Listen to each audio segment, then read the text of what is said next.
Hey, what's up, you guys? It's Sebastian here in Los Angeles at the premiere of Child's Play. Yes, Chucky, the doll you've all heard about once before, except this time it's making its return to the big screen in a brand new, twisted way. Before you guys go anywhere, stick around because we're interviewing all of the stars right here on The Nocturnal.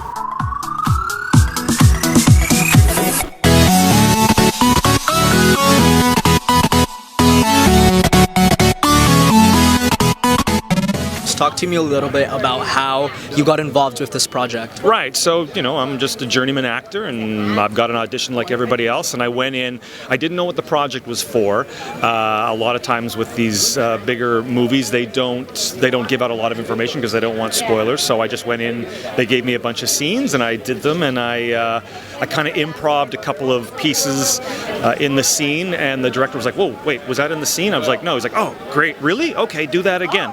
So I think that was a big reason of me getting the job, is I brought something that wasn't in the script, and once we got on set, Lars, the director, he was really big on, okay, so we've done what the script says, now give me something different, give me something that is not in the script. So I think that was a big part of me getting the job, is just sort of having a bit of an improv way of moving into the part. Yeah. So assuming you've seen the movies already, did you have any idea what you were getting yourself into?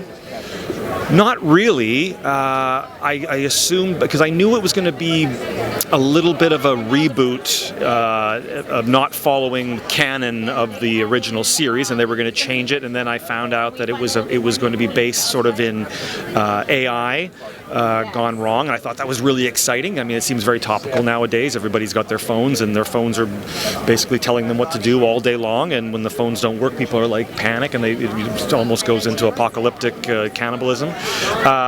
So that was really exciting to see that they were going to put a new take on it, and it wasn't just going to be the same thing as that we've seen in the past, right? Fantastic. It's just, let's try something different. And then finding out that I'm working with Aubrey Plaza, are you kidding me, from Parks and Rec? I'm a huge fan of hers. And then, my gosh, Mark Hamill, people. He's from Star Wars, the old Star Wars. I assume you've seen the previous movies, of course. What do you think makes this one different than the ones before? I think that one of the things that I love about the first one especially is how it capitalized on the fears of the time, the kind of rampant Reagan-era consumerism, satanic panic, someone preying on your kids. This is what made it immortal, because it tapped into the zeitgeist. And this one taps into, I think, our new fears of our loss of privacy, cloud computing, autonomous devices. We're trusting ourselves with machines more and more. And that's what really inspired me, is that this one is tapping into what I think are equally important fears of 2019 in the way that the first one did in 1988. So it was really inspiring. You're 100% right. I feel like with now all these modern things that's going on, it's crazy because I remember being little and watching the movie, and I feel like you were probably younger too, and now as an adult, how do you think this comes into play and it taps into whether people watch this as a kid or an adult? Oh, for a kid, this is like the forbidden fruit, I mean, and that was, when I saw the first one, I was way too young. And I think for people of my generation, Child's Play is the definitive movie you weren't supposed to see, but you did, And I love the idea that we get to continue that tradition, and I certainly hope that, eventually younger audiences find this. I think it's got stuff that is way outside what they should see, but it's fun and it's cool and it's scary, and I love the idea that Child's Play kind of is a gateway horror franchise for people that can, like me, that grow up and love horror movies, And what do you think, other than the stuff you talked about previously, more of the physical characteristics from this Chucky versus the Chucky from the past? Well, it's interesting because this Chucky doesn't have any supernatural powers. The doll is capable of doing all these things physically. The only thing is software. It's in its brain. And at first I was like, well, that's kind of weird, right? But then I realized a friend of mine just got a Tesla. And in a Tesla, you can go 100 miles an hour on the freeway, push a button and go, all right, you drive. Yep. So we are totally accustomed to letting a machine potentially kill us if it wanted to. That's not even science fiction anymore. It's already happening. It's literally already happening. So the idea that someone would make a doll that you designed to kind of be a plaything, be a babysitter, and you're trusting the software not to go bonkers. I don't think it's that outrageous, and I find that that's a really kind of scary notion, you know? So, first of all, tell me what attracted you to this project. It's Chucky. That's exactly what I mean. When I found out that it was Chucky, and I kind of like had a little hint, I did my research because they didn't tell us right away that it was a Chucky reboot or a Child's Play reboot, but somebody leaked some information that I happened to find on the internet. I'm not going to say who it was. They know who it is. And also in the audition sides that we had, wherever the name Chucky was, it was whited out and it said Charlie. So I said, okay, what are they trying to hide? Context clues. Did anything give anything away? Just the sides? The story. I mean, because they did say that Charlie was a doll. And I thought, wait a minute. Like, is somebody having the nerve to like do a brand new, you know, like that? We've done that already. Okay? Right, yeah. How dare you? And then I was like, but maybe, could it be? And it just seems so similar because I do love horror movies, because I did watch Chucky. I loved the other Chuckies, and I thought, you know what? I'm down. Yeah, I think this might be Chucky. I'm down. Talk to me a little bit about your character and the role you play. I play Doreen, and Doreen is a neighbor in the building where a lot of stuff goes down, where the kids live. Mike Norris, played by Brian Tyree Henry, is my son. Okay. And I'm just a little bit of a comic relief, I think. I console the kids when things are, you know, happening that they are not like handling very well. And I'm fun. I'm loud. We need that, especially in a horror movie. There always has to be that funny person, I feel. Exactly. I think I might be that person. You might be that person. I might okay. be, yeah. Okay, well, I look forward to seeing you be that person. Okay, I had to ask, because what possessed you with the idea to make a reboot of Child's Play? It's a compliment. I just want to know. Yeah, like I just want to know that I was, because I know you're into horror movies. You've made a horror movie before, but why Child's Play? No, it's because Tyler wrote a beautiful script, a great script, and he, together with Cat Smith, developed this idea of taking the iconic horror movie and kind of push it into another direction with applying like artificial intelligence and more emotion, more characterizations. And there's certain things I look for when I'm reading a script, and I never would assume that I would find that in a Child's Play script. So, but I read it and I was just blown away. Like, wow, this is in here. So it was just like an instant yes when you read the script. It's when things like that occur, it's your gut feeling, and it's not your gut feeling. When you know, you know. Yes, you know, it's a great script. And how is it like working with Aubrey Plaza and of course Gabriel Bateman right here next to us? What can I say? They are so professional. They are so easy to be around. But for me, making a movie, and being the storyteller of this, I need actors and actresses that really on a short notice can dive in on a day and create this character and give me what I need and more to it. Like, they're surprising me every day in a really professional way, and they're just amazing, and they were really good together because they bonded real well, like a mother and son outside of set as well, and they were just amazing actors that gave so much into this movie.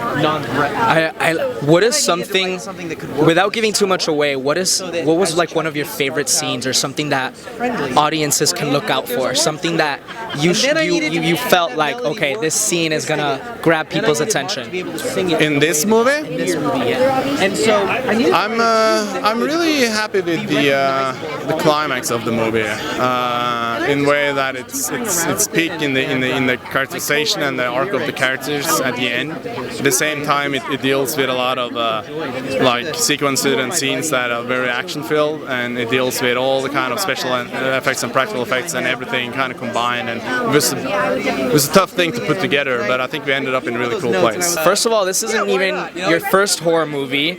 You've done Annabelle, you were in Lights Out. What keeps you coming back to horror films? I don't know. I don't really choose things based on genre. You know, there's nothing that nothing about horror that specifically attracts me to it. It really just depends on each script and each character. So I just really saw something in everything I took. And what would you say was your favorite scene to film without giving too much away?